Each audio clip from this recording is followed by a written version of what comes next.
Bonjour tout le monde et bienvenue à cette activité OracleTube. Les OracleTube, ce sont des activités qu'on fait ensemble aux 2 semaines en alternance avec les BookTube. Donc, je vous présente en fait pendant cet épisode-là différentes façons qu'on peut utiliser les jeux de cartes Oracle en fait dans un cheminement personnel. Donc, pour faire des prises de conscience, pour mieux se connaître soi-même, pour mieux avoir une position de recul sur les différentes situations qu'on vit dans notre vie, sur nos relations. Donc, les jeux de cartes oracle sont vraiment quelque chose de précieux pour nous aider à déclencher des prises de conscience auxquelles on n'aurait pas nécessairement pensé si on n'avait pas utilisé cet outil, cet objet externe à nous pour provoquer, déclencher des liens, des prises de conscience concernant différentes thématiques. Donc aujourd'hui, j'ai le plaisir de partager avec vous un jeu qui a été créé par notre Dany Beaulieu national ici au Québec, la mère de tout ce qui concerne les techniques d'impact, donc très très très apprécié ici. Je vous ai déjà fait un OracleTube avec un des jeux de Dany Beaulieu. Aujourd'hui, c'est un autre jeu que je vous présente. Donc, elle a fait un jeu, c'est 52 cartes défis pour être au meilleur de soi-même au travail. Donc, c'est les cartes défis au boulot, ceux-là.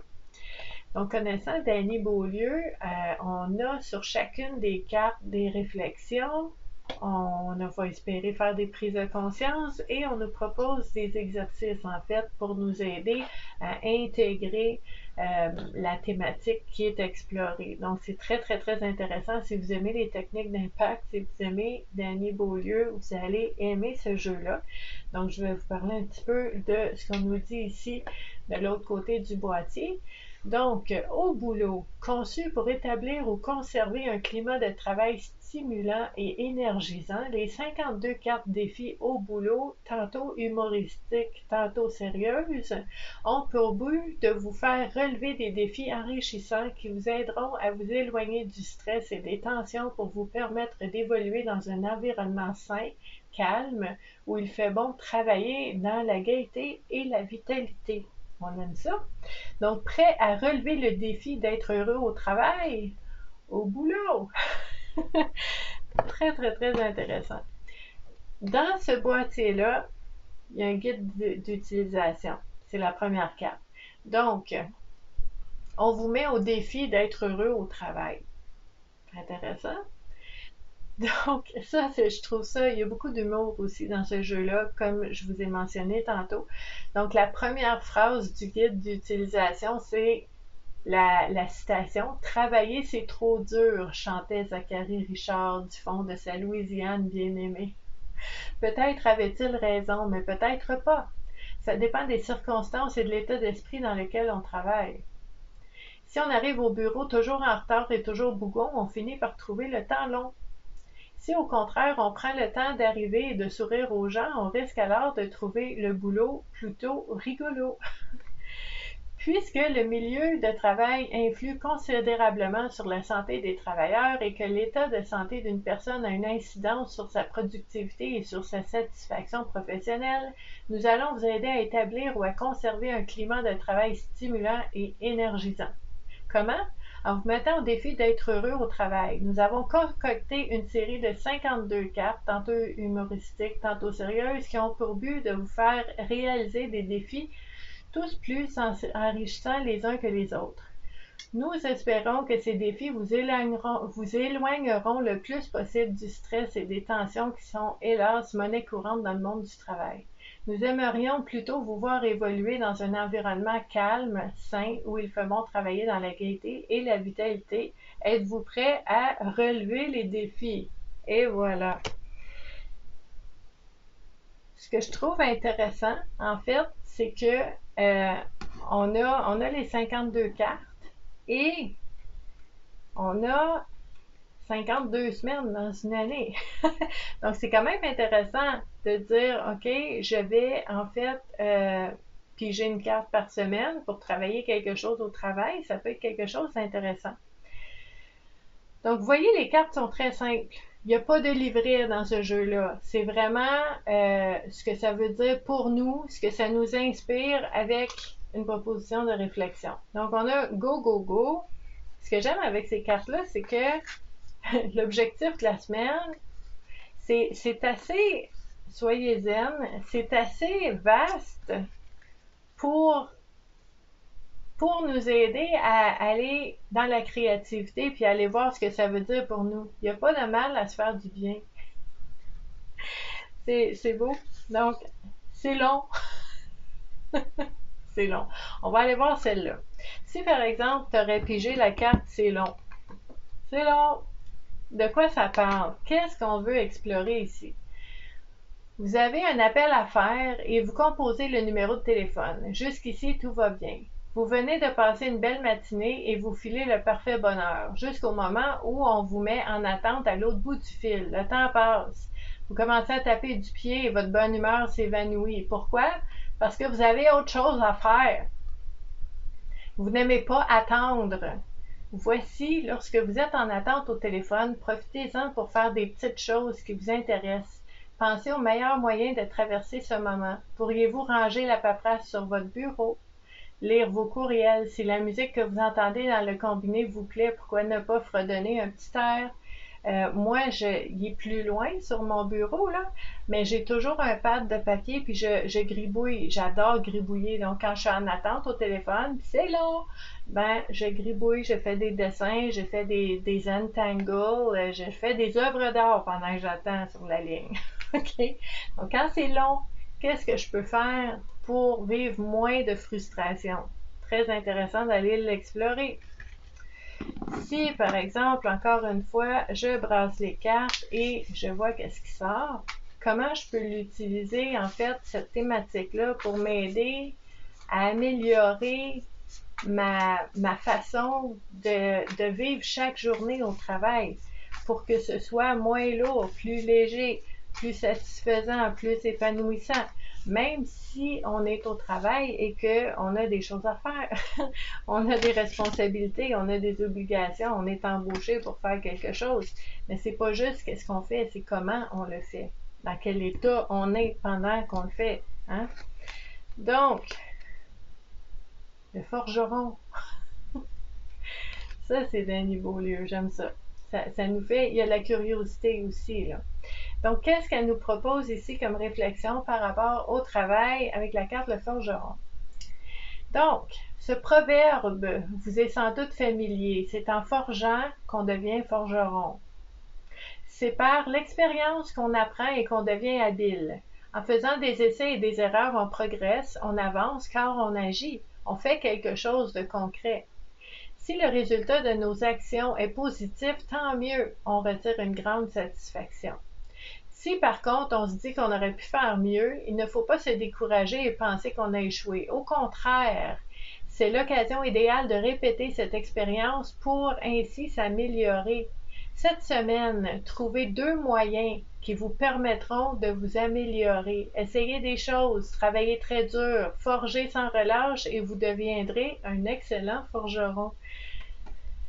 Donc ici, on nous dit en fait, s'il y a quelque chose qui n'a pas fonctionné, si ça n'a pas bien été comme tu aurais voulu, si tu n'as pas performé au travail comme tu aurais voulu, ben pratique, pratique, pratique pour justement prendre des nouvelles habitudes, apprendre comment faire et peut-être faire mieux à l'avenir. Donc, c'est en forgeant qu'on devient forgeron. On nous demande d'explorer cette notion-là. On a aussi la notion de courage. Donc, le courage, les cartes sont très belles, hein, vraiment. Donc, si vous avez pigé la carte du courage, vous pourriez explorer pendant les prochains jours ce qui suit. Donc, selon la mythologie grecque, Homère donnait le nom de héros aux personnes qui se distinguaient par leur force, leur courage et leur exploit. Batman et Spider-Man, héros bien connus, sauvent la vie des gens au périple de la leur. Mais qu'en est-il de nos propres héros? Ceux qui font preuve de courage chaque jour en affrontant le quotidien et son lot d'imprévus. Vous êtes le héros du jour et nous vous invitons à méditer sur cette pensée d'Emerson. C'est incroyable comme un peu de courage peut changer la face de toutes les choses. Soyez courageux. Accomplissez un exploit à votre travail en respectant bien sûr vos forces et vos limites. Un bel équilibre ici qu'on nous propose. Donc, le courage d'affronter ce qu'on trouve qui est peut-être lourd ou difficile et de dire, bon, je vais y aller, je vais le faire, et la satisfaction de l'avoir fait, toujours en respectant nos limites. Ça, c'est super important aussi. Donc, vous voyez comment ces cartes-là, en fait, à chaque semaine, je peux tirer une carte et travailler quelque chose pour moi-même en lien avec mon travail à boire. On va aller voir. À boire. Donc, si, par exemple, je pige cette carte-là, puis vous pourriez aussi, dans une équipe de travail, dire à notre réunion d'équipe, chaque semaine, on pige une carte, puis toute la gang, on travaille là-dessus cette semaine.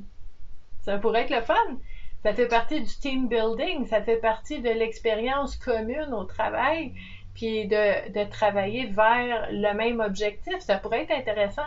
Donc, par exemple, vous êtes en réunion d'équipe et vous choisissez une carte pour la gang, puis c'est la carte à boire. On va aller voir ce que ça dit. Avez-vous bu vos verres d'eau avec un zeste de citron aujourd'hui? Non?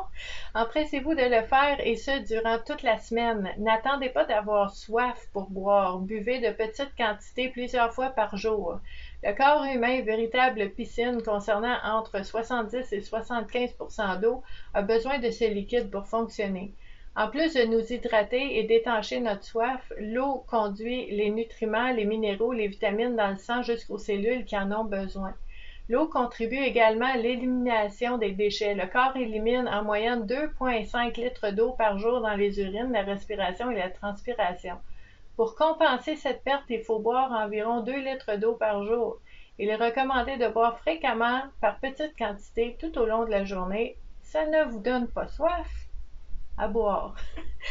Puis, en fait, je trouve ça intéressant parce que si vous travaillez ça avec votre équipe, ce qu'il faut savoir aussi, tout ça c'est vrai, là. Notre corps a besoin d'eau.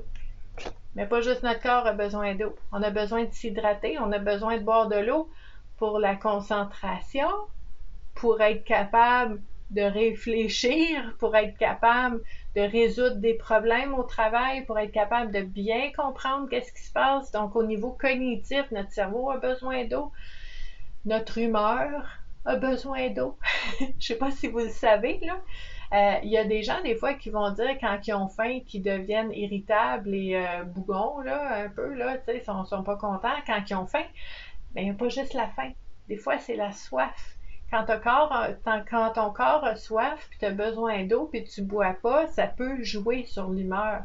Ça joue sur ton état, un coup de fatigue, un manque d'énergie, la concentration est moins bonne, tu es peut-être plus soupe au lait, à fleur de peau, un peu plus susceptible, un peu plus irritable. Ça vient avec ce besoin d'hydratation que notre corps a. Donc, c'est drôle à voir dans une espèce de jeu par rapport aux professionnels, au travail, mais l'hydratation, c'est super important pour toutes ces raisons-là. Donc, vous voyez comment ce jeu-là de 52 cartes va vraiment aller chercher différents éléments, des éléments physiques, des éléments de rythme, des éléments au niveau de la relation avec les collègues, des éléments avec qu'est-ce qu'on peut faire, qu'est-ce qu'on contrôle, qu'est-ce qu'on ne contrôle pas, au niveau aussi de nos interprétations de qu'est-ce qui arrive au travail. Donc, je vous dirais, c'est un jeu très intéressant à explorer personnellement pour vous-même en lien avec votre travail, votre vie professionnelle, que vous soyez travailleur autonome, que vous soyez salarié, peu importe. C'est très intéressant d'aller explorer les différentes thématiques avec ce jeu-là. Et comme je vous disais tantôt, en équipe, avec l'équipe de travail, avec les partenaires, les collaborateurs, avec les employés, avec les autres gestionnaires, d'utiliser un jeu comme ça pour vraiment aller approfondir 52 thématiques dans une année. C'est vraiment intéressant. C'est quelque chose de fun. Ça rapproche des gens, ça crée un sentiment d'appartenance, puis on peut en parler. Comment ça va? Ton objectif cette semaine, est-ce que tu as besoin d'aide? Puis c'est quelque chose de vraiment très intéressant au niveau du milieu du travail.